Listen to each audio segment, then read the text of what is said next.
Di video sebelumnya kita sudah membahas pembagi arus untuk soal-soal yang sederhana. Dapat dikatakan dasarnya ya. Ada 5 soal waktu itu sudah dibahas. Nah, yang belum nonton, linknya saya cantumkan di pojok kanan atas.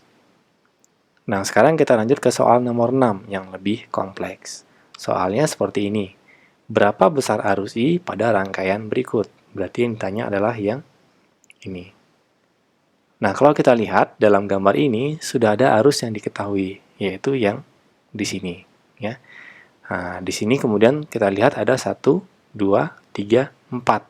Ada 4 percabangan. Kita ambil saja misalnya ini.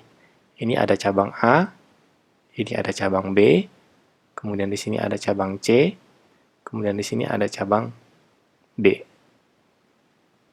Nah, kalau kita lihat, di sini ada plus. Plus minus, berarti arusnya mengalir dari sini. Berarti ini ada I total. Nah, kita akan mulai dari cabang A. Kenapa dari cabang A? Karena arus yang sudah diketahui itu hanya di cabang A. Di cabang B juga bisa sebenarnya ya, sama dengan cabang A. Tapi kita mulai saja dari A.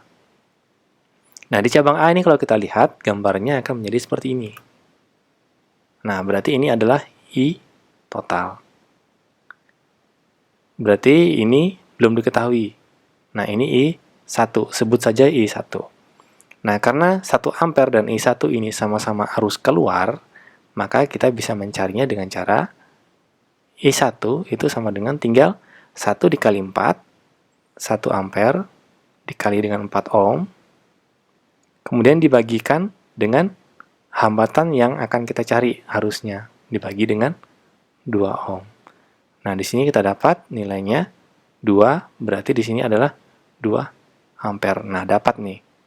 I1-nya 2 ampere. Atau kalau kita gambarkan di sini, ininya adalah 2 ampere. Maka otomatis I totalnya ini 1 ditambah 2. Berarti ini adalah 3 ampere. Betul ya? Nah, kemudian lanjut ke sini, ke cabang B. Nah, ini sebenarnya udah ketahuan, karena di sini kan hanya ada 1 jalur, tidak ada percabangan. Pasti nilainya sama dengan 3 ampere. Atau kalau saya gambarkan ulang, di cabang B itu menjadi seperti ini.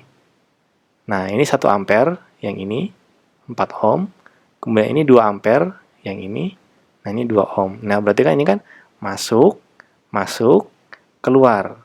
Nah, jadi jumlah arus yang masuk sama dengan jumlah arus yang keluar. Nah, ini misalnya kita sebut saja, ini tadi kan I1 ya, I1. Nah, ini kita sebut saja misalnya I2. I2 ini berapa nilainya? Ya, berarti tinggal 1 tambah 2. Berarti di sini 3 ampere. Ya. Nah, sekarang dapat nih, di sini nilainya adalah 3 ampere. Berarti sepanjang ini kan 3 ampere. Nah, sekarang masuk ke cabang C. Nah, cabang C di sini ada 6 ohm. Nah, di sini ada 2 sama 1. Nah, ini tidak boleh. Harus kita satukan dulu sehingga kalau saya gambar ulang menjadi seperti ini. Nah, ya. 3 ampere yang ini cabang C. Nah, yang ini 3 ohm didapat dari 2 tambah 1. Ini kan seri ya. Kita gabungkan maka menjadi 3 ohm. Kemudian di sini 6 ohm. Nah, kita sebut saja misalnya kan sudah sampai I2 ya. Nah, misalnya di sini adalah I3 dan di sini I4. Nah, ini kan yang diketahui ini adalah arus yang masuk, sementara yang belum diketahui di arus yang keluar.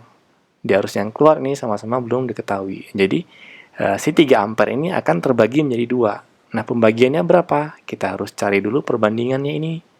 I3 dengan I4. I3 berbanding I4. Nah, ini perbandingannya berapa? Nah, perbandingannya gampang. Kita tinggal lihat angkanya ini, resistornya ini. Ini kan 3 sama 6. 3 sama 6 itu kan KPK-nya berarti 6 ya. 3 sama 6 itu KPK-nya 6. Kita pakai yang lain. Karena KPK-nya 6, berarti tinggal ini aja. 6, kita bagi dengan 3. Hasilnya 2. Kemudian ini 6, kita bagikan dengan 6. Maka ini hasilnya 1.